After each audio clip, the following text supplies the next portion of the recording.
Well, our Paula Tutman spent the evening watching this debate with an important group of Metro Detroiters. And I'm always curious, because you always seem to get them talking. What was their reaction? They dished. They did? Yeah, they did. Yeah, there were some very interesting surprises, really? actually. Yeah, very interesting group to watch. Real surprises for the ladies I watched the debate with last evening. The ladies are members of OaklandCountyMoms.com, a blog and parenting guide. Some had expectations of some candidates and not others, and by the end of the night, the opinions of the Republican candidates did not mirror the numbers we've been seeing in the polls. What's important to me is finding a candidate that believes strongly in the school systems and the future of our children. Education is important, but my nieces and nephews are getting jobs out of state, so if we don't have jobs, jobs is the #1 agenda item for any candidate on my list. All of the women, regardless of their registered political affiliations, are completely undecided. So you can talk about reform, but unless you can change the Constitution, it ain't going to happen. Not a single woman among the 8 assembled thought Representative Tom George was on the mark when it came to making constitutional changes a priority. I personally am opposed to, first and foremost because of the expense. He was very intense, and a little abrasive. For this group, Mike Cox lost ground from the start. Please join me in Michigan Right to Life and my fellow partners of the statewide Michigan Chamber of Commerce. Being aligned with the Right to Life group, to me, totally turned me off right off the bat. So who resonated? Who resonated with you and why? Bouchard really did, because he talked about small business. I really clicked with what Hoekstra had said. So we need to provide the flexibility to local units of government. He took out all the, I guess, the political rhetoric. He didn't act like he was advertising a business. He has some experience. I really liked how Bouchard gave us some solutions. The single most important element last night, at least to these ladies, an ability to answer questions, and at this late in the game, the presence of a real plan with details to back that plan up. And the last night, incidentally, emerged a clear winner with this group who surprised even them, and this is what we call a tease. I'll reveal who that winner was at 6 o'clock.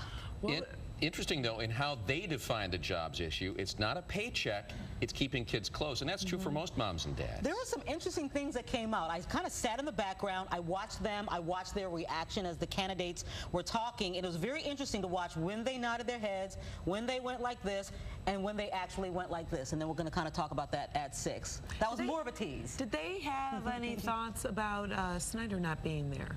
And the fact that they did he not didn't want to take part in it. Karen, that's a great question. And you know what? The name never, ever even came up. So I don't know if that resonated or not. Yeah, because he's on his own track, and some people think. Which, by the way, is death to a candidate. If people are not talking about him, and he didn't show, and they're not talking about him, that's important. But it also may be because I didn't really question them about him, because we had so many other things to talk about. But he didn't come up. Okay, sounds good. Well, that's interesting in and of itself. Good question.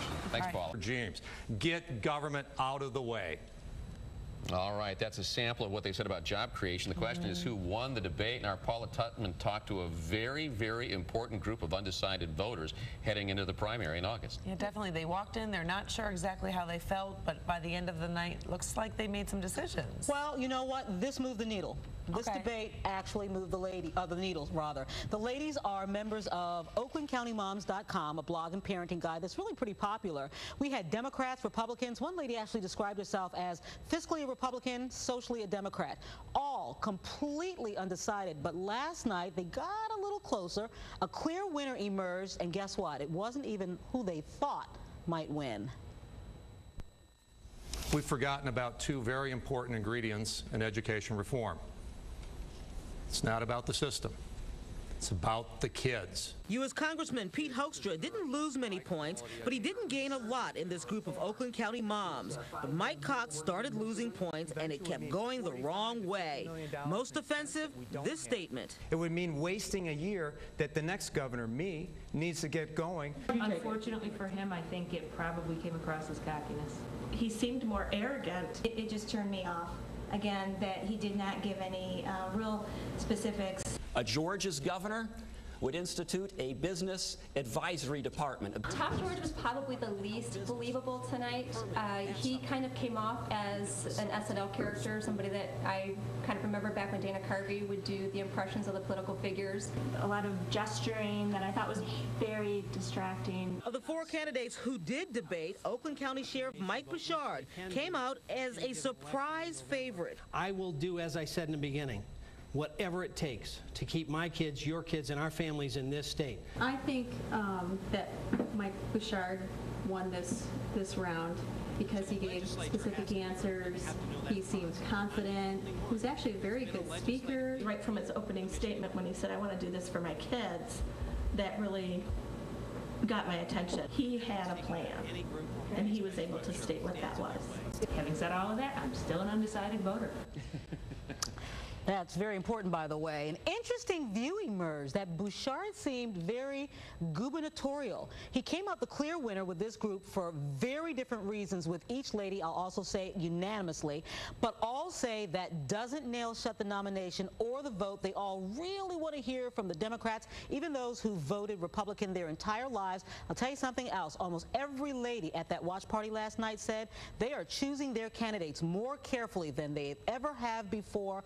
All believe this is the most important gubernatorial race in this state because of the state of our state. And I thought that was very, very pivotal. Well, they mentioned, too, I mean, obviously they care about education and their children. Was there anything that the candidates did not address that they thought, gosh, I wish I would have heard more about that? Great question. None of the candidates addressed early childhood education. They all talked about the K through 12. They all talked about college. But this group was very, very focused on early childhood education and how important it is for those early years to impact those later years. So yeah, I mean, there were some things that weren't mentioned at all. But again, some really big surprises. They all were actually surprised themselves at who they felt won the debate last night. It was interesting to watch. Is an experienced debater from his run against Debbie Stabenow a few years ago, and it really has been showing in some of these things. Also, that he defines it not so much as a paycheck issue with job creation, but as a keep kids close. An environment for our state issue. That really resonated, which actually surprised me. That, I mean, just to hear them say that exactly the way you just said that, guy was very